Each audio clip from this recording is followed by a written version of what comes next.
All right, Assalamu alaikum. Would like to welcome everybody in this seminar. My name is Hani Albasoos. I'm professor of political science. I'm teaching politics at Sultan Qaboos University in the Sultanate of Oman. Now, what we're gonna do in this seminar here for the next half an hour, I'm gonna make in the presentation, and then we would have question time and discussions.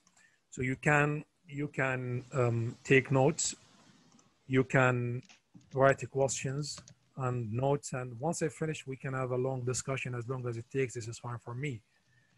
Our topic today is about identity and culture in the Gulf countries.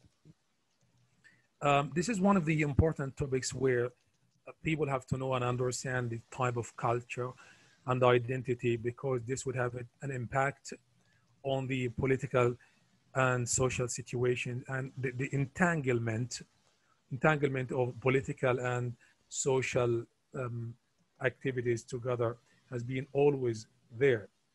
The Gulf countries are not something different from the international community, but they have some unique features and some unique characteristics. We will look at them. And being in the Gulf for the past 6 years, that's given me the chance to understand the political and the social structure. So today we're going to be talking about the identity and culture. And next weeks, we have many other topics. One of them will be talking about oil and politics, GCC, Qatar crisis, Yemen conflict, Iran and the Gulf, and so on and so forth. But today we're going to be focusing on the identity and culture. Why did I choose this? It's important to understand at the beginning that to be able to understand the political situation, we will look at the social structure and the identity of the societies in the Gulf. And some people can think that the Gulf countries have the same culture and the same identity. No, in fact, it's not. We have almost every country have its own unique culture, which is not the same like other cultures but we do have some common basics and common understandings and common values. But we'll look at this. Let's have at the beginning in the next slide to understand what is the meaning of culture. Could be that many of you have a good idea about the meaning of culture, but again, like, we have to pave the way for now to understand what is the culture and identity in the Gulf. The culture is a set of customs, traditions, values, concepts that a group of people, collection of people, okay, have specifically together in a society at a specific time. So when we say a specific time, because that culture and this identity is changeable. It can be transmitted, it can be shifted. There's nothing fit and fixed for life. The culture we have today in the Gulf is not the same culture we had a century ago. It's not the same like 50 years ago. So we have to know the time, the location, the specificity, the people living together. So the culture can shape a human being. As you can see, the culture can shape human being harder than making steel. It's not something easy to change the culture, and this could be one of the unique things about the Gulf countries, where the culture have been shifted somehow for the past decades. We will see why the culture has shifted. So we talk about today culture specificity, specific culture, which is the identity itself. If I ask you the question, everybody would have an identity. Myself and yourself and everybody of us here, we have a specific identity. Now, if I ask everybody to define yourself, how would you define yourself? What's your identity? Some of you would say a name, nationality, faith, ethnicity. So it depends how you explain it. depends how you explain it. But then we have to connect culture specificity with the identity.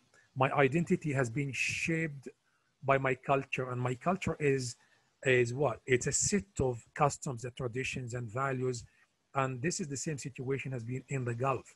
Now, what has been in the Gulf for the past 5 decades is not the same. It's not the same what we had before that.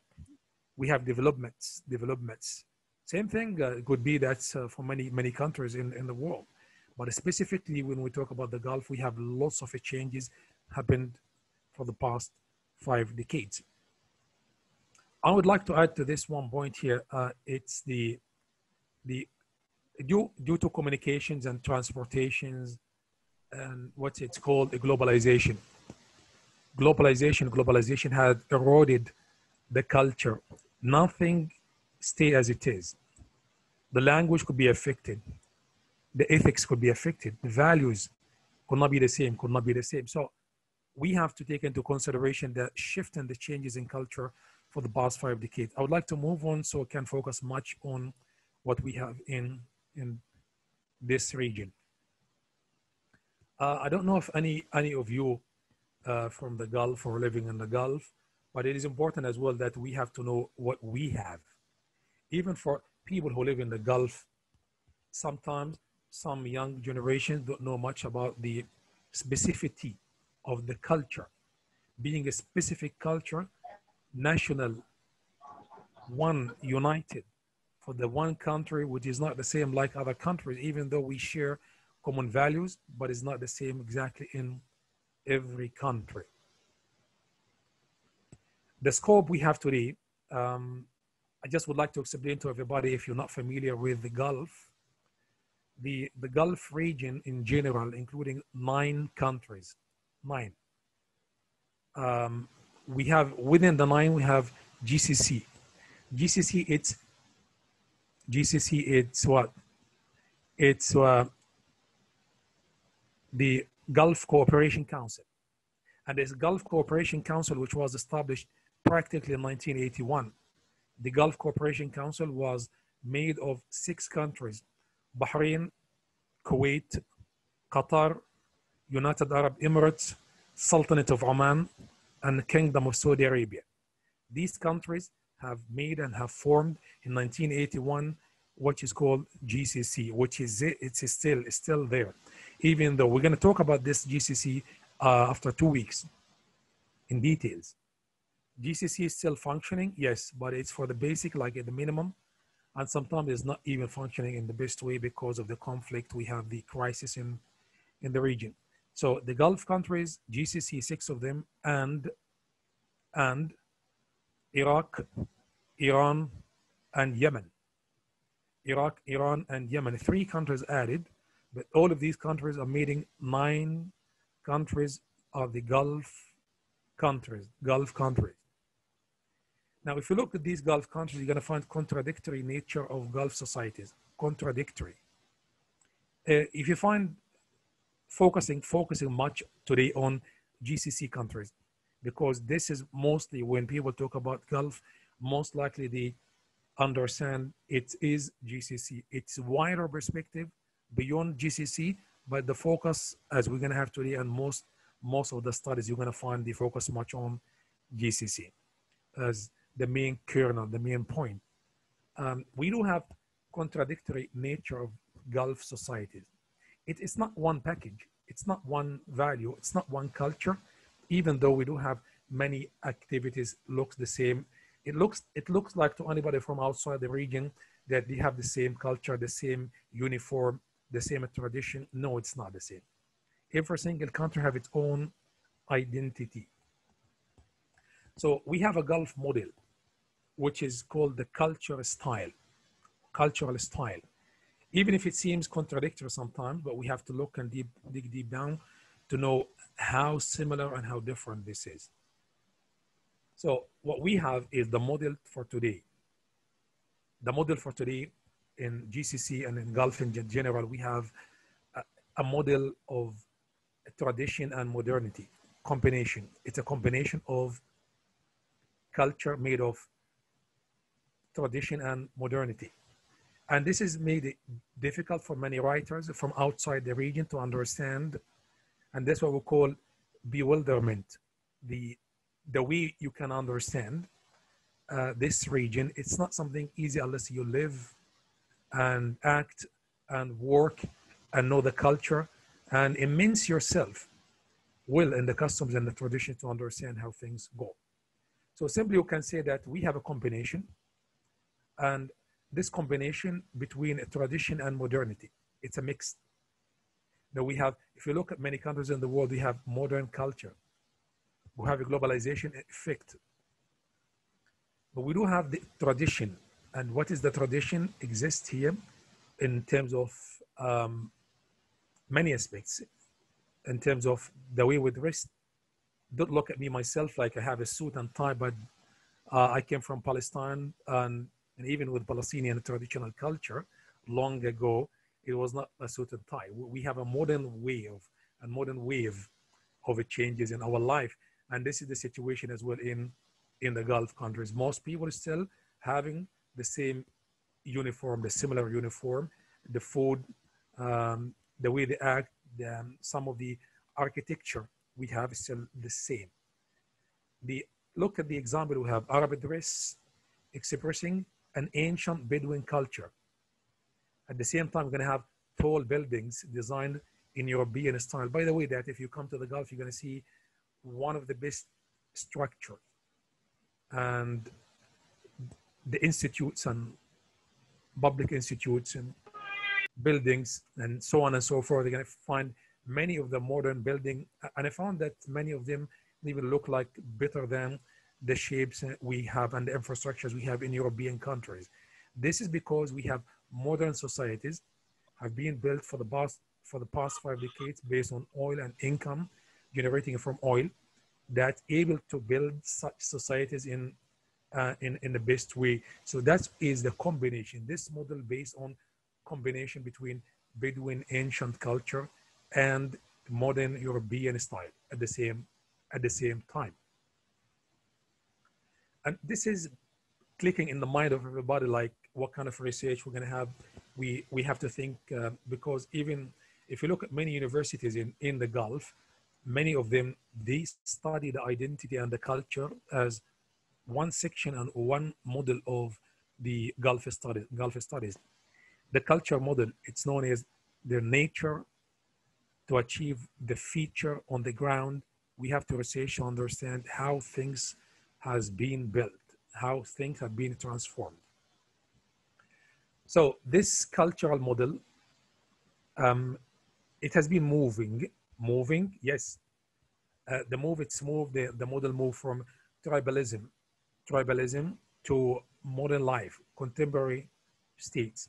So tribalism, as you could see sometimes in Hollywood movies and some European movies, when they talk about Arabian Gulf and the states in the Gulf, showing the camel and the desert and the tent. This is not the situation anymore. It's not. People have moved from tribalism to modern state and civil society and political systems. We have a trade and economy and infrastructures and educations and languages, and everybody speaks at least 2 languages. Almost everybody speaks English and Arabic. The main language is Arabic, but almost everybody speaks English as well and other languages. So we have a preserve the tribes, cultures and customs. The cultures and customs still, it has not been eroded completely. We do have some changes. Things have changed somehow, but these kind of preservation that we have kept for the past decades and creating its own identity that distinguish it from other societies. You find that combination makes it unique. You find somebody with a unique identity, an own identity is not the same like other countries who have moved a long way from their own past to change and shift their culture. We still have in the Gulf, and you can see this very well in the Gulf. So the question for you and for everybody is, how did some nomadic culture and fishermen, especially after discovering oil in their lands, how they transform the Bedouin communities into contemporary societies in the current manner. How this transformation happened, and how were they able to create their own model that combines Bedouin originality and European modernity. Yes, you find Bedouin originality, you're going to find this combination. We have the annual festivals almost in every country, in GCC, you're going to find annual festival showing the original traditional culture. And this is in the middle of a city, which is a city having towers and buildings and unique features better than some European cities. So we do have its contradictions and harmony. Do we have any kind of contradictions in the society? How they function? Have we lost the culture? The combination here, combining contradictions and coexist with this mother. As you see in the next example here, you see that a modern architecture coincide with local dress that express the identity of the state. You're going to find the harmony.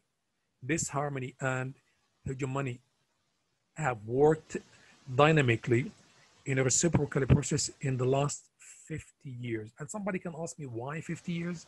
Why it's 50 years? 50 years, you're going to find the oil discovery of oil was before 50 years.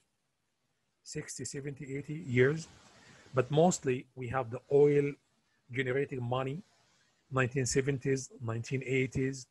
So those states are able to make good economy, generating money out of the oil. And so since that time, even if you look back, for example, in Oman, education was on the margin. In 1970, one of the highest illiteracy. You did not have one paved way, only one hospital in the whole country, 3 schools in the whole country, 900 pupils, was almost like 90% of illiteracy. That was in 1970s. But if you look today, one of the highest educational societies, education is number one. Too much investment has been in education, health, education, and infrastructure. If you walk in the streets, you're going to find one of the best infrastructures in the Middle East, in the Gulf countries, because of the money generated from oil, have been able to build those countries in the best way. Education, scholarships, payments by the state to everybody has a scholarship. Every citizen would study free education for everybody, free healthy treatment for everybody. So we have a harmony. Modern life has not taken over everything. We have the values is still there as well. So as you can see here, in this slide with me, in slide number 8, harmony, you find the permanent dynamics nature of globalization. Now, everybody could be affected with the internet, the communications, transportations, globalization in its sense in economy and politics and social, because globalization have many aspects such as political, economic, and social. So the nature of globalization and its impact with it on a society, it has been mixed with tribalism. So we have 2 main phenomena. Globalization 1, 2 is tribalism. Both of them, can they meet in the middle? Yes, they could combine. You can combine both. You cannot leave everything behind. No, both can contribute to the formation of the feature of this new model of countries in the Middle East, specifically in the Gulf. So in which a tribal nature is mixed. The tribes nature, as we had before, is mixed with the modern nature. In the past, sultans and kings and emirs of the states have depended much on the tribal system. The sheikh and the head of the tribes used to be aiding and supporting the head of the state, and still now. But in the past, it used to be before that, the kings and the sultans and the head of the states have much support from the local communities, especially from the head of the tribes. So we have that kind of combination. If you look at the example, for example, if you see a citizen, Gulf citizen, young people wearing an old tribal uniform, which is called dishdasha. Dishdasha.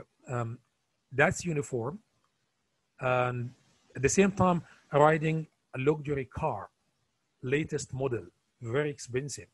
So does not contradict. You find a man or lady having the traditional dress, and they have by the way that most people are very conservative in terms of social ethic and Islamic values as well.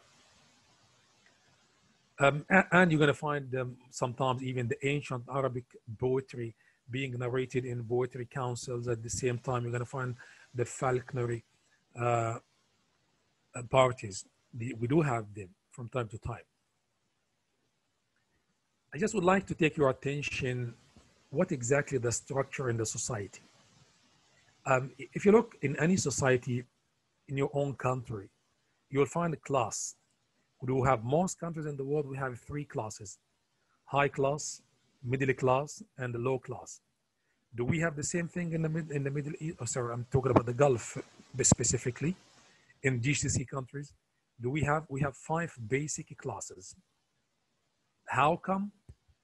Okay, class number 1, we don't call them a class. In fact, believe me, this is not the same exactly in every single country. In Oman, for example, you cannot distinguish sometimes because people have the same uniform.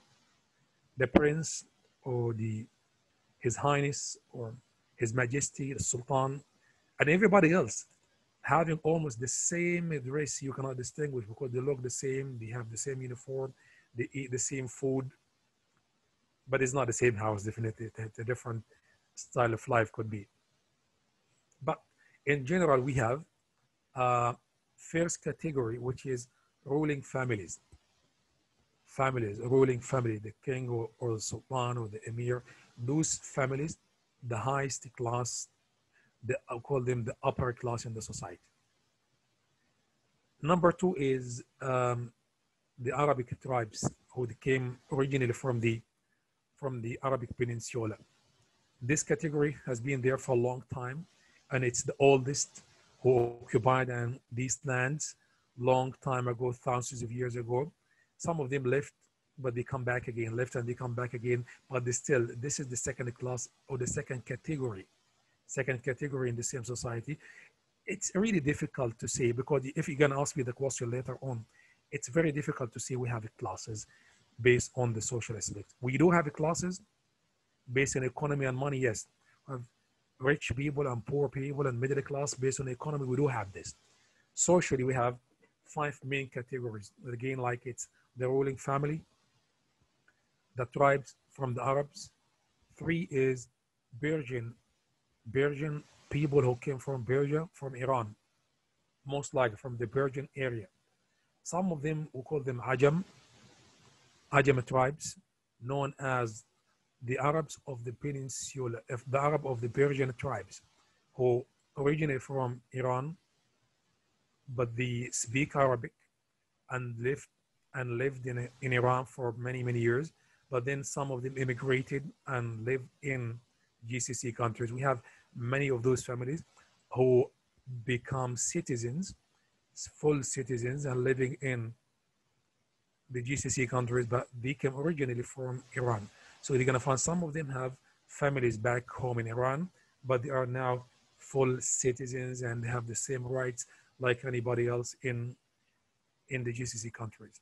Some of the people from the GCC lived in Iran for many years and for decades. They come back. They're still there. This is the 3rd category. When they came back and lived in GCC countries.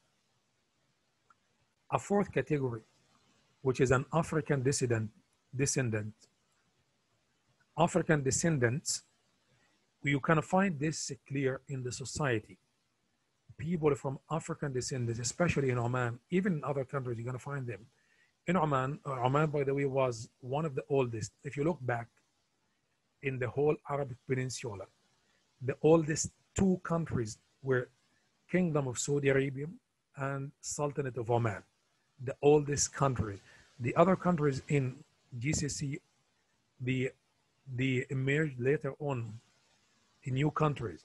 But the origin, you find Saudi Arabia and Sultanate of Oman. You're going to find the people who come from Africa. For example, Oman, almost 200 years ago, 2 centuries, Oman extended its boundaries beyond the mainland, and Oman having its own boundaries extended to Africa, Zanzibar, and to Asia in Baluchistan. So Oman was an empire. Now it shrank now of 1950s and 1940s, almost 100 years ago, but it was an empire. So you have people who came back from Africa and people who went from the Gulf to Africa to invest and to work long time ago, and they got married and they have a mixed race and they come back. So you have a mixed race as well from African descendants. The fifth category is the Bidun. Bidun, it's an Arabic word stands for stateless. Do we have stateless in the Gulf? Yes. Well, you know what stateless? Stateless is somebody who's got no citizenship. No state, somebody who could be living in a state, but have no stateless based, have no state based on the international and the national law. Why some people could be left behind without nationality, and this is something could be awful for those people, because if you are stateless, you don't have a state to protect you. Citizenship can give you the right to work, to travel, documents, birth certificate, education, health sector, and so on and so forth. And we have Geneva Conventions who give the people the right to apply for citizenship in countries who signed Geneva Convention. So many stateless persons who go from the Gulf and apply for citizenship in the UK, in European countries, and they can easily, if they can prove they are stateless, they can get status, most likely indefinite leave to remain in the host countries, such as UK and European countries in general. And after 5-6 years, they can apply for citizenship. But those, how they become Bidun, how they become stateless, with the formation of the modern states in the Gulf, such as, I mean, if you look at, for example, United Arab Emirates, UAE, it was formed in 1970. I mean, modern state. But if people of UAE, they will say, well, this country has been there for a long time. But the fact is, it's not exactly. I mean, they used to call the coastal line of Oman.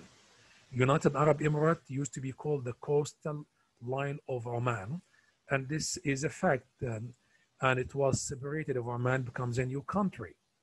So Kuwait, we have Bidun. Now what happened exactly? Those new countries we formed, they give the citizenship to tribes who came from the same region, well-known tribes. Some people, some families left behind because they could not associate themselves with one of the famous tribes and they left behind. Some of them left there with no nationality. They've been there for a long time. They were born in those countries. They grown up, the parents and the children and the grandchildren, they cannot get the citizenship because they're not from the same tribe. This is one of the unique things, and this is somehow illegal by the international law. But this is by the way, it's only small number. I don't have a specific number, but this is a small number of people who live, especially in Kuwait. This is give us the chance to talk about tribe. I'm taking a long time, I think. It's been like half an hour. Give me another 5 to 10 minutes to finish. The tribe is a collection of people, mostly from the same family. The only factor that distinguish all these societies from each other is tribe, the family, the extended family, as they all possess an element of strength and growth. What makes those societies in Oman, Saudi Arabia, Kuwait, and so on and so forth is the tribal system, the family system. And this is not the situation in many countries in the world nowadays. You could say, well, my name is Hani Albasoos. As a Palestinian citizen from Palestine, we have almost the same system, a family system, a tribal system. But if you go to Egypt, for example, in Egypt, you will say Hani Omar Ahmed. So that the family name could be lost. You have only the first and the second and the third name. So the family connection is somehow lost with the time. But this is not the same situation. In the Gulf, you're going to find the family, the connection, and everybody knows where they come from. They have some of the families could be like 20,000, 50, could be 50,000 people from the same family, extended family, tribal system.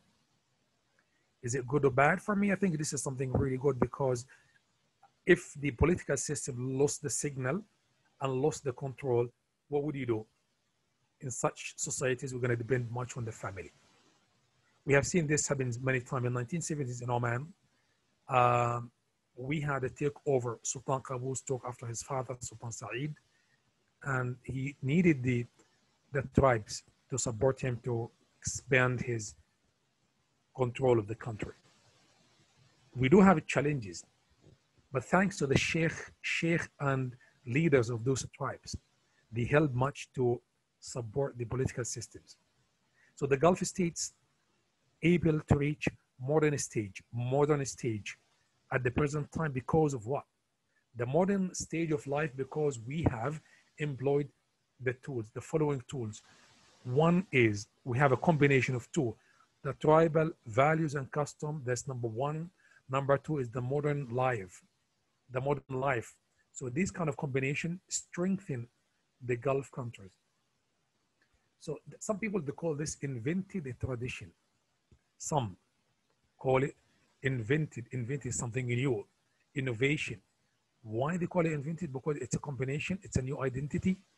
We find the culture emerge, a new culture, which is not the same exactly in many countries in the Middle East and in the world. Even in the Middle East in general, not every country has kept its own tradition. We have transformations in many aspects.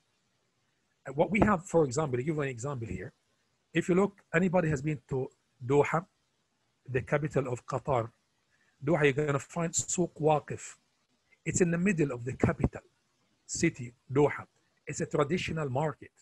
You find the traditional market where people come from everywhere to look and to enjoy the time in this traditional market in the city. If you go to Oman, you're going to find Souq Matrah, which is the oldest. It's been there for many, many years. And this is very old.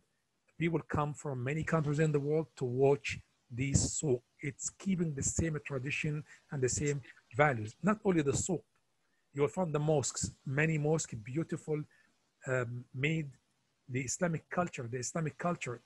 If you are in Turkey, Turkey, for example, it's one of the uniqueness about Turkey's culture is the mosques, beautiful mosques.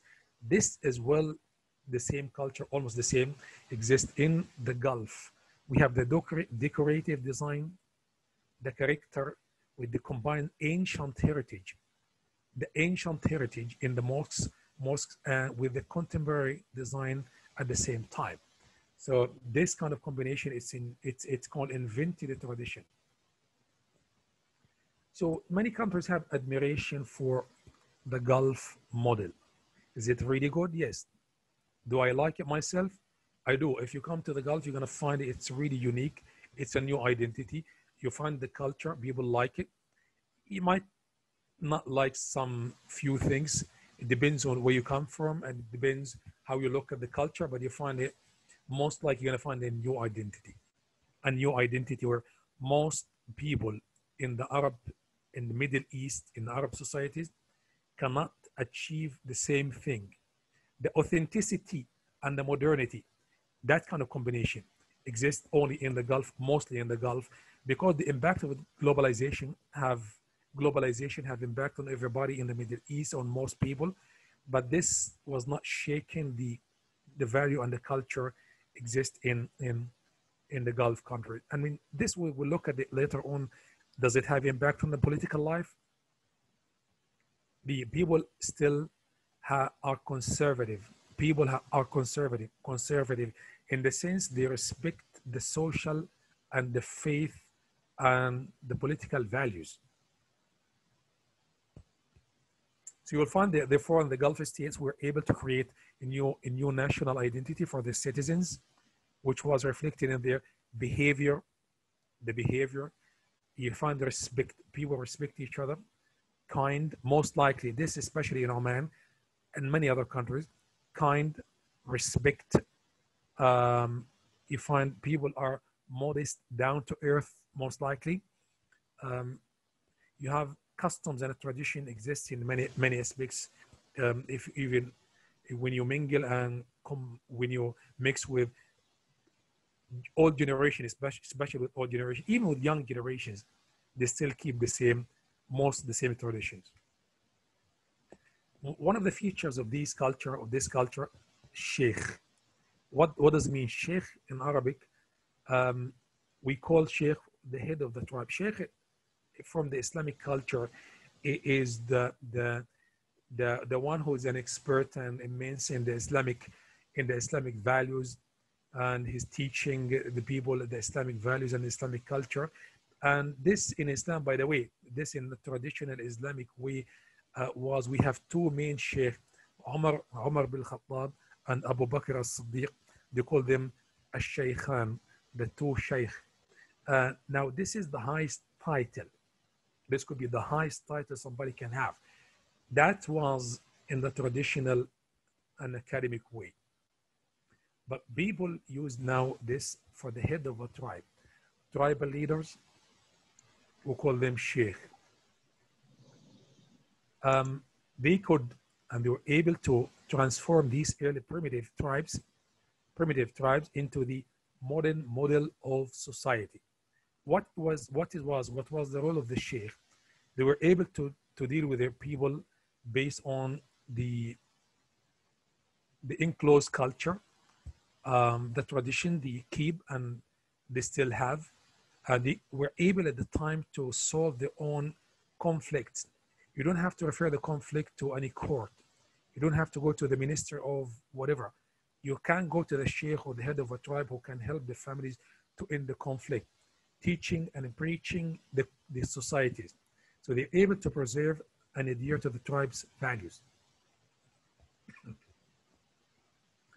So this kind of remarkable uniqueness at home and the strong traditional way reflected itself at the international presence. Maybe that young people in many countries don't know much about the Gulf and still to know, which is nice that we can talk about this and we can have discussion. But is when you come and you find, I have some of my students in Oman at university, Sultan Qaboos University. Some of them come from United States, from Russia, from Germany, from Belgium, from South Korea. And they have that kind of impression when they come, safety, security. And we have one of the highest safety and security in the world because of this kind of culture of modest culture and respect within the societies. And this reflects itself very nice way with people who come to stay or to visit or to be educated in the Gulf.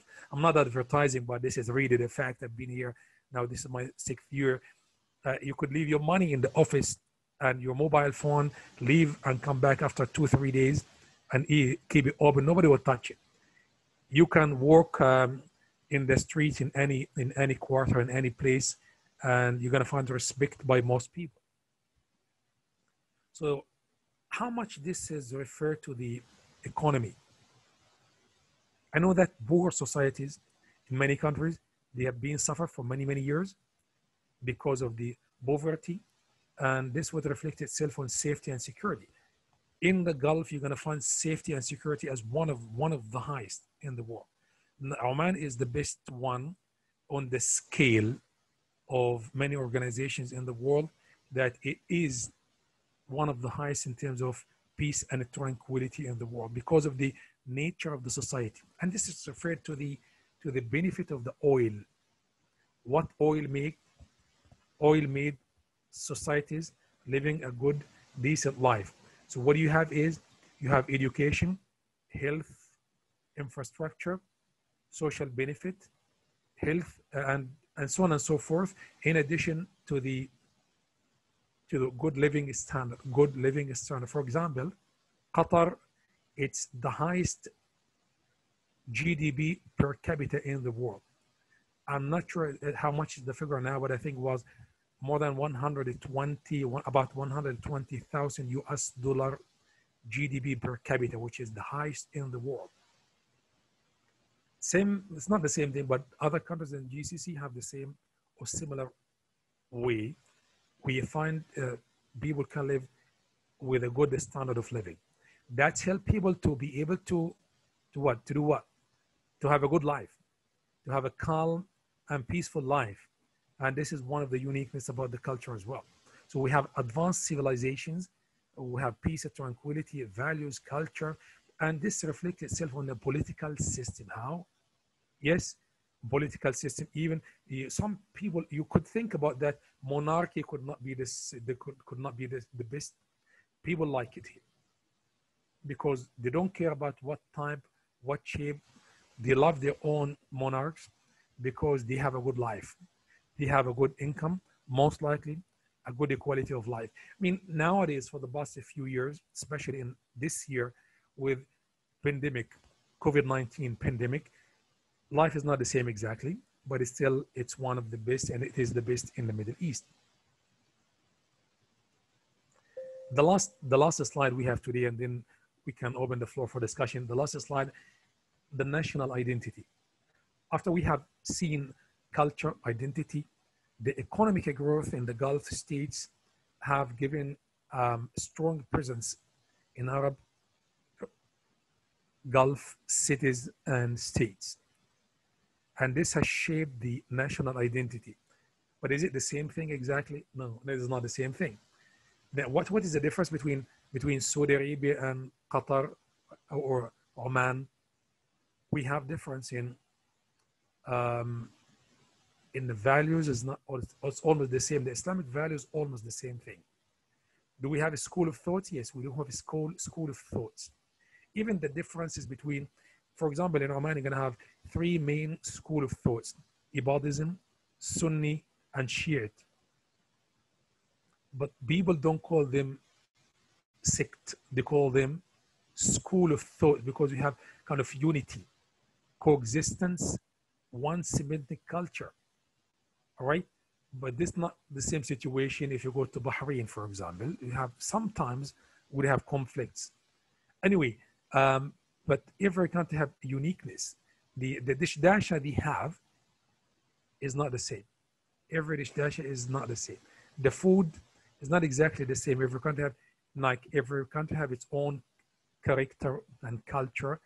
But with all of this, we do have the resemblance between Gulf societies remains the dominant feature, and this kind of transcends the new or assumed national distinctions. What I mean exactly by this is even that kind of uniqueness of the national identity, every country have its own national identity. With this, we still have the common values between those societies, all of them. This can transcend, and it can be the most important things between the whole societies, and it's more important than national identity for the whole collective. And the GCC as one council, it's a regional organization. GCC is working on this, even though we have conflict now, but this conflict is not going to last for life. We do have families, extended families in the same, you find the same family exist and live in Saudi Arabia, United Arab Emirates, and in Oman, and so on and so forth. Extended families. They have different citizenship, is not the same, but they have the same family extended, and they work. I know some cousins, some of them living in United Arab Emirates and others living in Oman. From the same family, cousins, some brothers even, having different nationalities. By the way, in the Gulf, you don't have, it's not allowed to have a dual nationality. It's not allowed. If you have one nationality of the GCC countries, you cannot have a second nationality. You have to drop, if you would like to, if you're going to become like Kuwaiti national, if you would like to get a second nationality, such as Turkish nationality or Egyptian or French or German nationality, then you have to drop the first nationality. It's one, not a dual. Okay, I would like to thank you for your time, and I can leave it to you now if you can have any question. We can have maybe 30 minutes, more or less. It's up to you.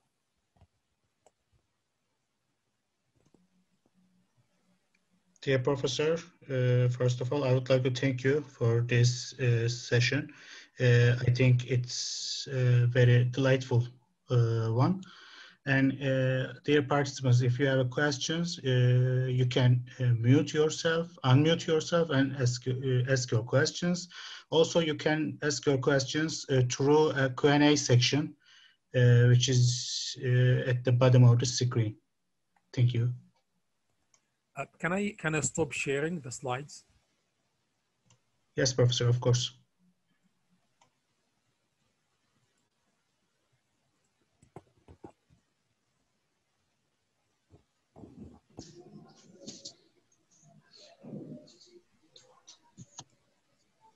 Sir, thank you for your nice presentation. Though you have not discussed today, just I want to know two things, especially from the historical point of view.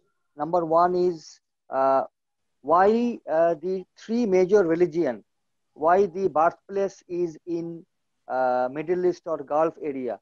Is it due to the ancient civilization that the human being were? Can you speak up a little? Mostly, can you speak up? Sorry, can you speak up? Sir, can you hear me now?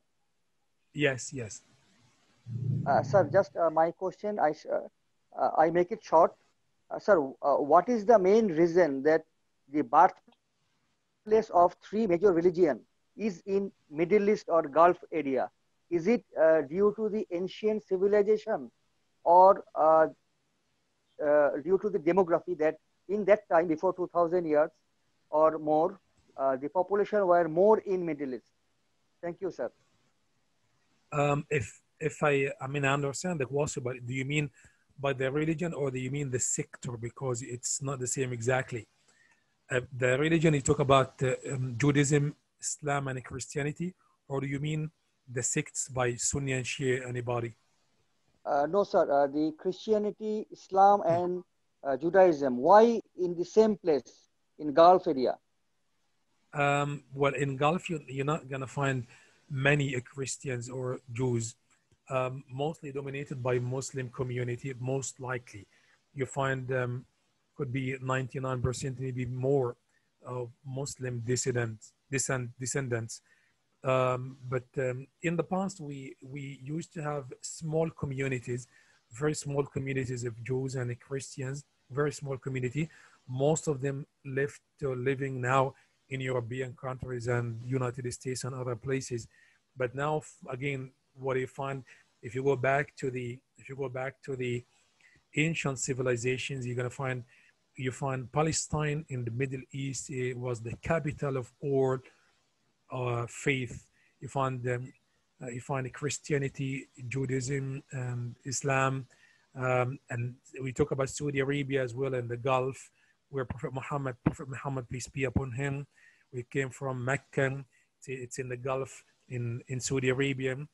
So we have they call this is what's called the area of ancient civilizations, where the messengers from Allah subhanahu wa ta'ala came to this area to give the message of faith and values and culture and respect. And this has been the situation. You find the followers of Islam, because the last messenger of Allah was the Prophet Muhammad, peace be upon him. And this is why you find even some or most of the Christians and Jews were in the Middle East before before Prophet Muhammad, that was almost 15 centuries ago, 14 centuries ago, they converted to Islam because they believed in the Prophet Muhammad as a messenger of Allah. So the small minorities who did not believe in this, some of them stayed and lived in the Middle East in general. You find some Christians in Lebanon, in Palestine, in Syria, in Iraq, small Jewish community living as well in the Middle East. And they do have the same equal rights and opportunities. I don't find really that kind of discriminations that people can think of. We do have those people living side by side with the wider community, which is the Muslim community. No discrimination, believe me, that is the situation. We do have respect. Maybe people looking from outside, they could think there's some kind of discrimination. Not really. The fact is, you find sometimes some extremists from the Jewish, the Muslim, and the Christian side, from all sects. But the majority of people believe in respect and value and believe in the same message from Allah subhanahu wa ta'ala. Hello, sir. Can you say your name and where you come from, please, if you don't mind? Good day, sir. Thank you. Good day, sir. Can you hear me? Yes, I can. Okay. Hello, Dr. Albasoos. I am Sir Simon Salvador from the Republic of the Philippine Islands. I would like just to ask. I would like to add something because I'm listening thoroughly from the question recently. The one who raised question said that most of the religions, the ancient religions that we have today, like Islam, Christianity, and Judaism, it all came from the Gulf. That is very right, sir. Now, it's all because of Abraham. If I'm not mistaken, sir, in the Quran, Abraham is stated as Ibrahim, right? Yes, yes. Yes, okay. But that is not my question, sir. I'm just warming up my English. I'm sorry. Okay. No, So, thank you. Thank you. I can see in the chat and books as well. Thank you. In the chat, many comments. If somebody can help me, because I cannot take the questions from both sides. Like if somebody can help me from the host, if there's any question specifically. Yes, Professor. excuse me, sir. If you don't If mind, you can, I can read the questions for you. Okay, if you can select or can read it, please, because we have many questions. Yes. One of the questions, Abdul Rahim, I don't know whether I pronounce the name correctly, asks that what could be the impacts of identity crisis in any state and how identity crisis be dealt? Identity has a crisis sometimes where people move from one culture to another because of the effect and the impact of globalization. And many countries have lost their identity. Now, to preserve an identity is not something simple and easy. This needs cooperation and work as one community. You see, that could be applicable to the minority. People live, such as the Muslim community in Philippines, the Muslim community in Myanmar, and so on and so forth. This kind of small community, yes, this kind of small communities, somehow it's difficult for them to keep the identity under the threat and the pressure against them. So what you need to do is to work together as one community, working together, stick to the values, and this is need cooperation with the outside world. Like what we do here, for example, in this today, this seminar with ORSAM, this is important for people who come from different places to communicate and work together and understand how values can be the basic line for understanding and the basic line to defend your own values and culture.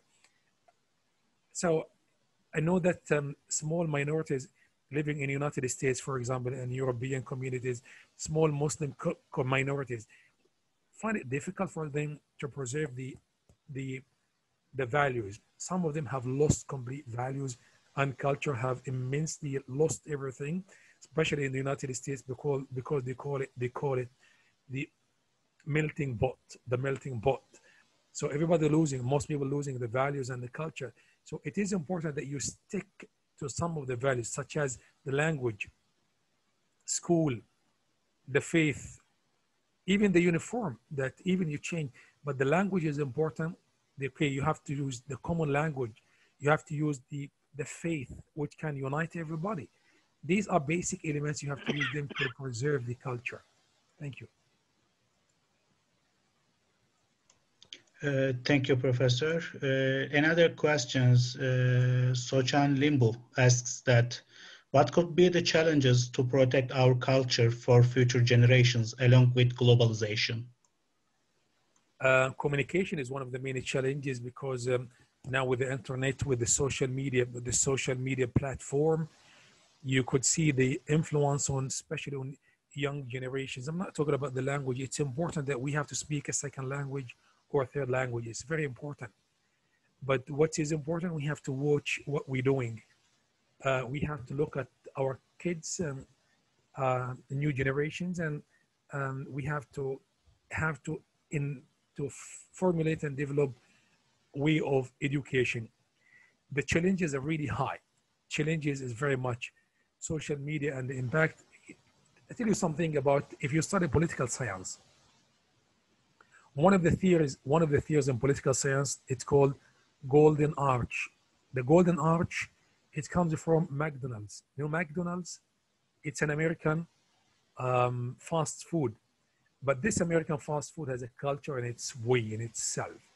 Now, one of the new culture that people of McDonald's saying that the theory of Golden Arch, golden comes from the sign of McDonald's. It looks like Golden Arch. Now, thinking that if you have McDonald's in your country, that means an indication. It's an indication. It's a peaceful country. I don't know how they talk about this and how they think of it.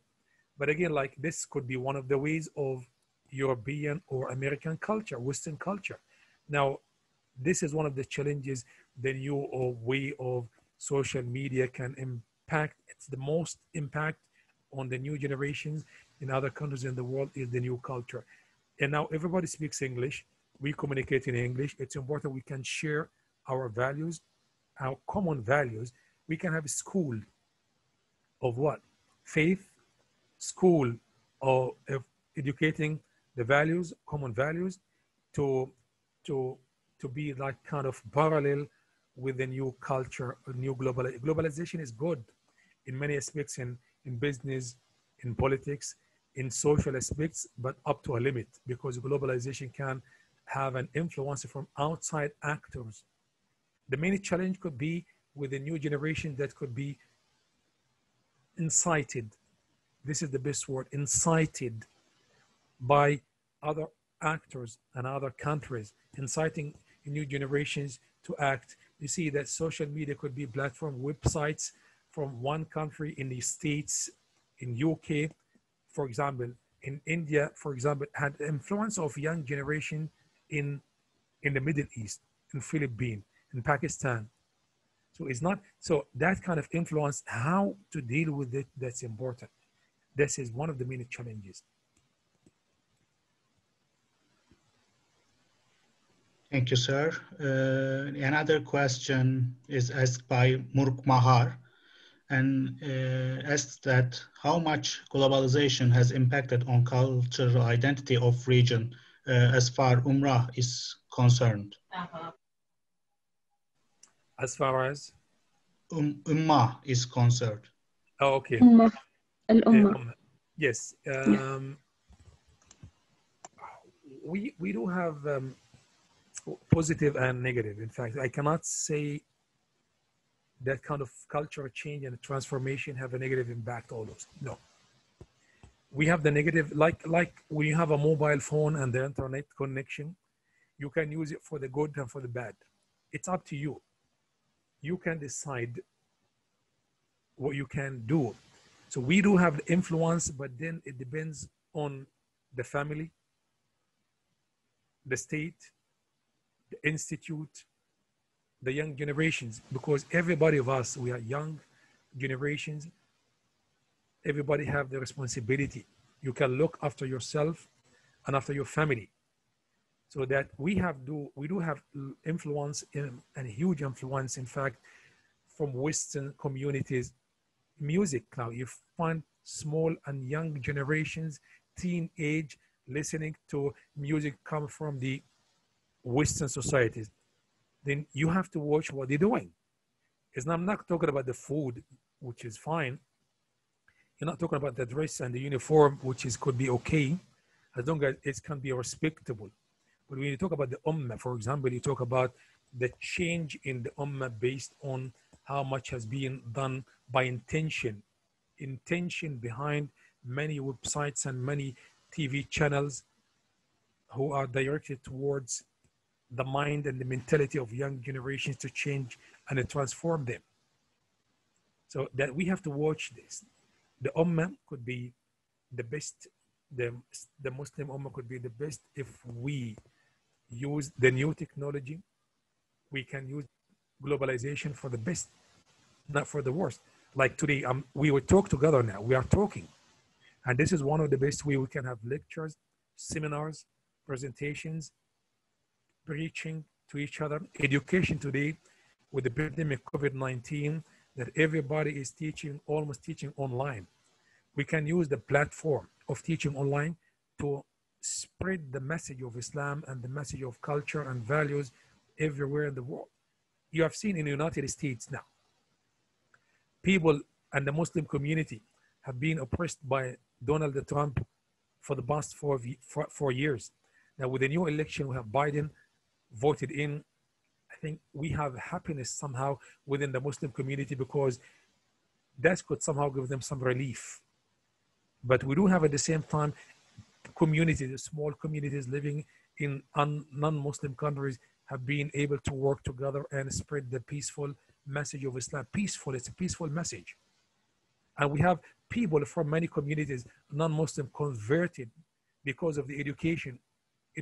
So you have to learn a second and the third language. So you can use it for the benefit of the ummah. You can have one of the field of science. You can use the science and education, and that could lift and give. You see, the Muslim ummah, it's almost 1.2 billion in the world. So that can make a difference in the whole world, but you have to work together. And Doctor, can we, if anybody would like to ask the question so I can listen to them, the audience, if anybody would like to ask the question, they can ask it.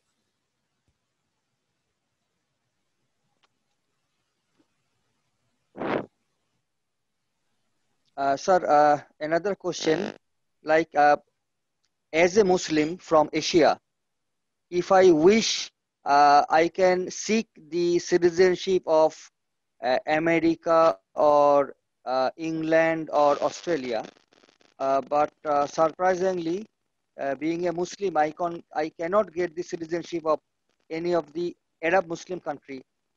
So why there is a discrimination? Because I can seek the at least residentship in Malaysia, but not any other Muslim country. Thank you. Thank you for the good question. This is one of the main impediments and the challenges facing the Muslim Ummah. Yes, you're right. You can go to Australia, USA, and other countries, and you can seek citizenship. And could be easy, could be difficult, but you can. It's open to everybody, with no discrimination, with any kind of sense, somehow. But in the Muslim states and in the Arab world, almost impossible. It's almost impossible. Do you think the citizens, some countries thinking that their own citizenship is something of a precious, something of unique, something expensive, something you cannot gain? I don't know why, but if you go to many European countries, many young people from the Middle East, from the Muslim world, immigrated or seek asylum and refugee in European countries because they think they could be better places to live. They can have a better chance for better life. And the main obstacle for these kind of young people who escape from their own countries because of the threats and discriminations could be because of the Muslim and Arab countries do not welcome them. I know some people live in the Gulf and in the Arab world for 50 years. My cousins live in Saudi Arabia for 50 years. 50, Muslim, young man was born, he's not young anymore. They were born in Saudi Arabia. They lived their own life 50 years. They still call them expat. This is an awful thing. This is an unacceptable thing. What can we do? We cannot do much about it. Those countries think sometimes, some of them, well, those immigrants can take the money and the wealth. This is one of the things that exists in the mind of, especially in young generations. Even the poor countries, they do not welcome this. They think those people come from different Muslim countries and Arab countries, it could be a burden. We cannot survive with them. We should not give them the chance. It's unfair, it's unjust. I cannot do much about it. Thank you, sir. I am not a Muslim, sir. I am not a Muslim, sir, but I believe in everything you said. Many places, especially here in our country, the Philippines, sometimes there's most of the time there is a discrimination between Christians and Muslims. They tend to look down on Muslims because they thought they are from the islands, but that is not true. Actually, Muslims are more respectful in terms of traditions and culture. So I believe in you, sir. Thank you very much. Thank you for the comment. This is really nice of you. And discrimination exists in almost every society. Almost every society. For many reasons. And within the same society, even within the Muslim community, within the Christian community, you find sometimes based on a class citizens, class based on economy, class based on whatever, fame. So people discriminate, and this exists, and this is unfair, unjust, and people don't respect it. But then what can you do about this? Some of those communities exist much, and you find them. I lived in Europe. I lived in the States as well. And you find this immensely there. We do have some discrimination. Even in the Gulf, even in the Arab world, we do have discrimination within the same citizens. I'm not talking about citizens and expats and foreigners, no. Between citizens themselves, you find within the same family, you find discrimination. This does not exist in Islam. This is un-Islamic. This is unethical. But unfortunately, it's happening everywhere. It depends on the mind and education of that person. We cannot really argue with people who lacks education, because sometimes if a daughter or a son likes to study in a good school, the parents will counter the decision saying, you like to get away from us, you like to forget our culture. You know, sir, the lack of education is sometimes the great reason for being discriminative and unethical. Yes.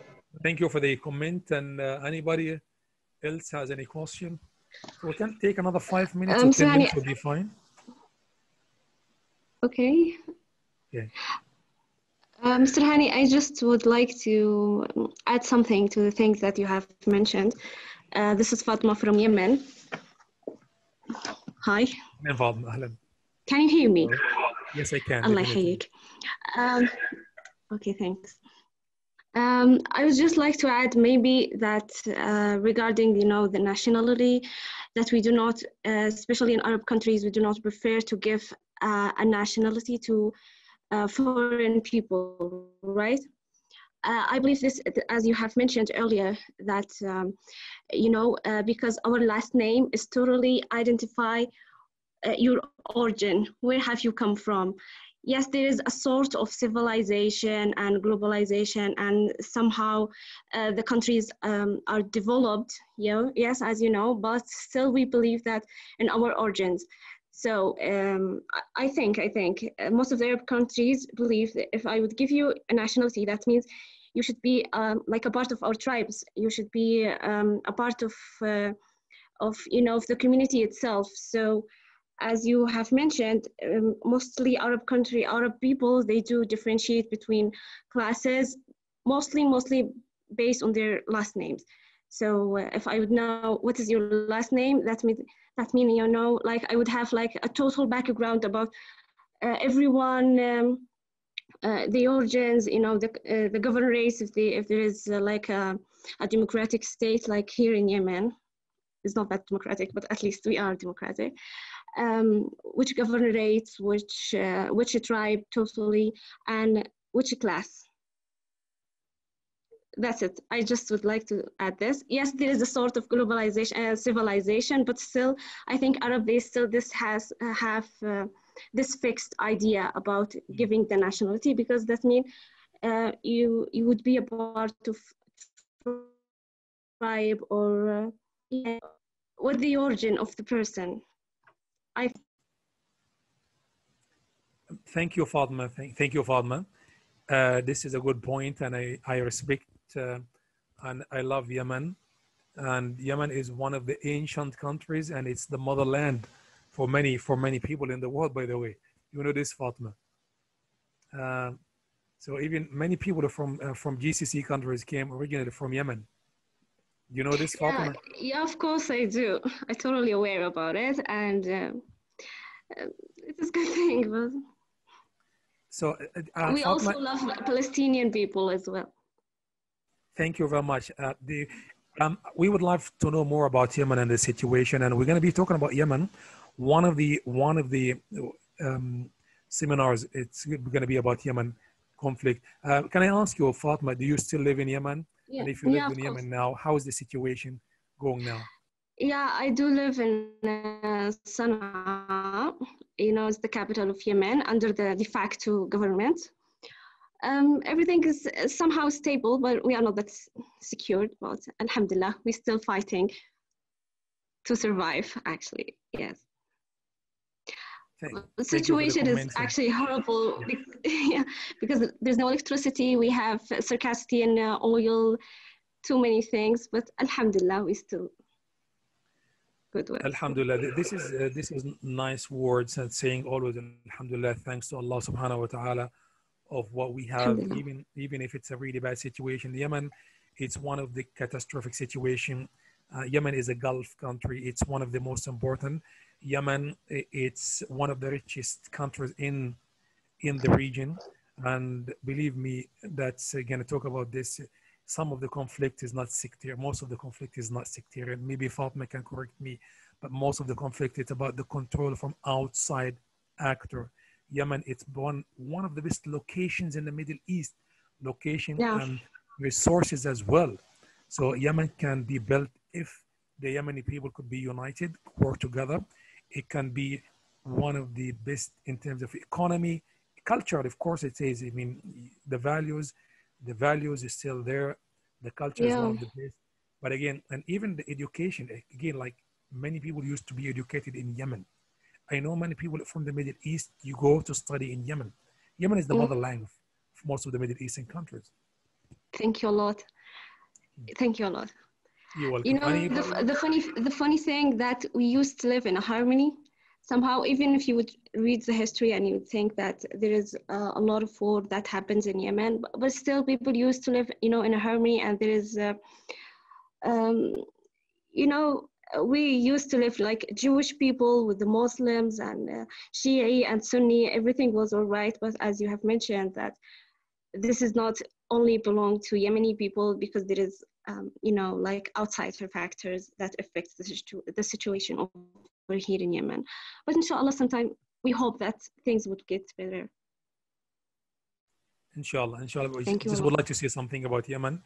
Yemen used to be called the Yemen al-Sa'id, yani the happy Yemen, the happy, because people of Yemen used to live a happy life, but not anymore. Inshallah, Yemen will be better than before, and we would have happiness, peace, and security, inshallah. Let's take another Inshallah. 5 minutes.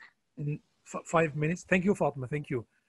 We can be in touch, inshallah. We can talk more about it. Let's take another 5 minutes. Maybe would be enough for today. Anyone has a question or point you would like to add?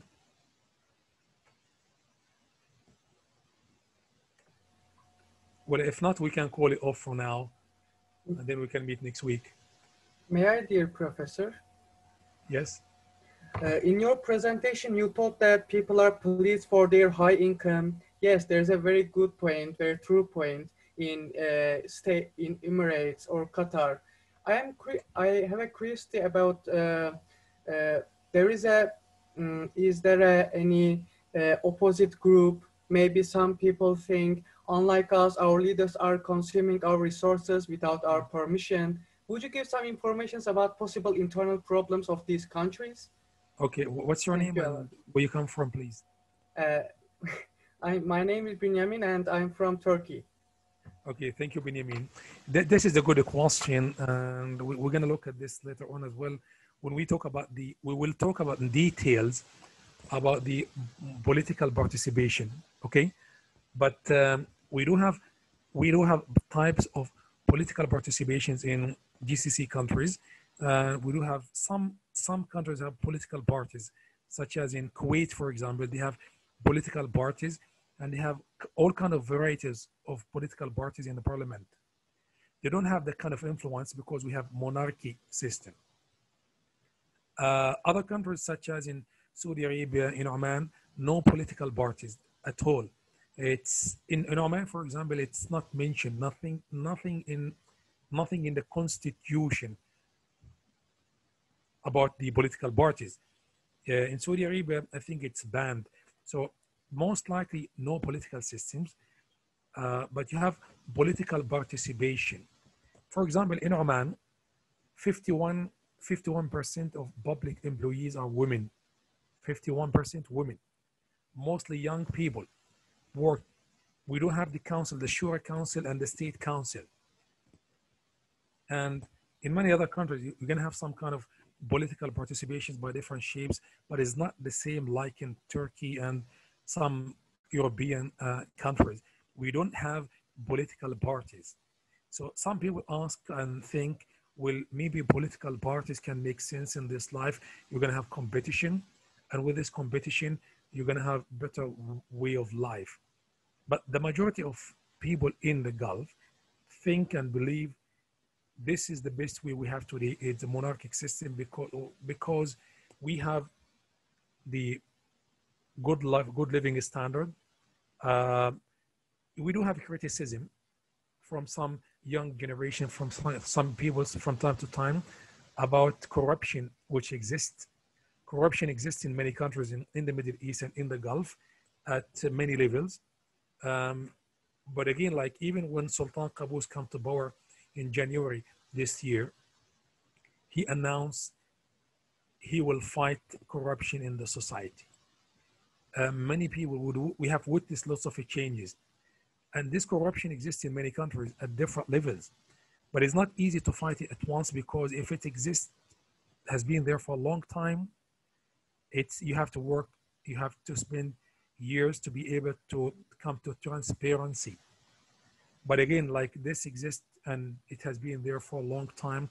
Some families, because it's a tribal system, some families have the wealth, some families have the power, but in general, again, like people are relaxed, happy with the whole situation in general. Nowadays, because of the oil crisis, economic difficulties, some young generations in the Gulf in general become to complain about jobs in the market, about income, because it's not the same like 10 years ago. We have witnessed in 2011 with the Arab, which is called Arab Spring, political transformations in the Middle East, which was in Egypt, in Yemen, in Tunis, and so on and so forth. Some of these rise came to the Gulf countries only for a few days. But what was the demand of the people? They did not ask for the change of the political system or the monarchy. They asked for employment. They asked for transparency. That was the most demands. So that's why you don't find even oppositions in these countries. Benjamin, was it fine? Thank you so much, dear professor. Okay. Can we take a last question if you don't mind, so we can have an end? It's been a long time for me today. Hello, sir. Can you hear me? Yes. This is Abdul Rahim from Balochistan, Pakistan. Thank you. And my question is actually based on your perspectives. I would like to ask you that how do you perceive us? I mean, how do you understand Pakistan, and what are your perspectives on Pakistan? Because Pakistan is an atomic power, and the rest of the world is, whereas we hear about the rest of the Muslim world that they have much expectation from Pakistan. So what are your comments on this? Thank you for the question. And I think Pakistan, it's one of the most important Muslim countries. We have witnessed just, I think last year, Pakistan, Turkey, and Malaysia trying to form some kind of unity in the Islamic world. But believe me, it's not something easy. And everybody's looking at Pakistan and Turkey and other Muslim countries, especially because Pakistan, as you mentioned, it's an atomic country. And we know that could be used in terms of conflict. And it's not easy for the Muslim community to be united with Pakistan and Turkey and other countries in the Muslim world as an Islamic community to defy and to be opposite to the Western community. This is not the way. Pakistan could be relied upon to safeguard the values, the culture. And I've seen many Pakistanis in UK, in USA, in the Gulf, educated, very well educated, smart people. Some of my colleagues at Sultan Qaboos University, very well educated, energetic, they work well. The culture is amazing. The educational level is high. But I'm not sure if Pakistan as a country can fulfill the demands of the whole society, because it's a huge community. How many millions Pakistan now? How many millions? Sir, we have got 200 millions. 200, which is one of the highest number. Okay. Yes, sir. And earlier I asked a question in the QA section. The question was also related to the identity crisis. As here in Balochistan, one of the provinces of Pakistan, here we have got the identity crisis and we suffer from it. We are not identified and we are not given recognition by our citizens, even from Punjab and rest of the provinces. When we go there, they treat us as third-class citizens or second-class citizens. So this is what I asked, that how should it be dealt? Come on, this is again, like if you go back to the same point of culture and identity, you find the class exists within the same community, within the same family. In the Gulf, you will find the same family having three classes. It depends on the income, it depends on the status you will have as individual within the same tribe. And some of those tribes can extend to become 20, 30, 40, 50,000 members. That could be the same situation in Pakistan and extended land and territories of Pakistan. It's not something easy. I mean, Pakistan extended, including even part of Kashmir as well. And you know, the identity is not the same thing. And I have some of my colleagues from Kashmir. Some are Muslims and some are non-Muslims and some are Hindu. Again, like, the identity itself is mixed up. If it depends how you identify yourself. Are you, do you define yourself by your faith or ethnicity or belonging as a society and extended society? Within, like, you could live in the same society. You could say, I am Omani citizen, but within Oman we have Sunni and Shi'i and Ibadi and Christians and Muslims. But people, nobody can say that I'm a Sunni or Shi'i. You cannot say this is illegal. It's illegal. You know, this is one of the highest crimes in Oman if you incite sectarianism based on faith. It's illegal completely. People could be punished and you could get 10 years imprisonment, maybe more. So it depends on the state. Sometimes the state can form a baseline, and this baseline could be to defend the values of everybody in the society. You see, when we talk about European societies and United States, when I said melting pot, you have discrimination, the black community, black and white, but you have a president of black. Now we have a vice president black. She came from India and Jamaica. So this does not exist anymore like before, especially with education. Now it's on the shoulder of the wider community in Pakistan and the head of the state and the politicians. Believe me, when we talk about this again, when we teach political science, education is very important. And you have to educate the society. You cannot find discrimination within educated society. No. Yes, sir. Thank you. Thank you. Thank you.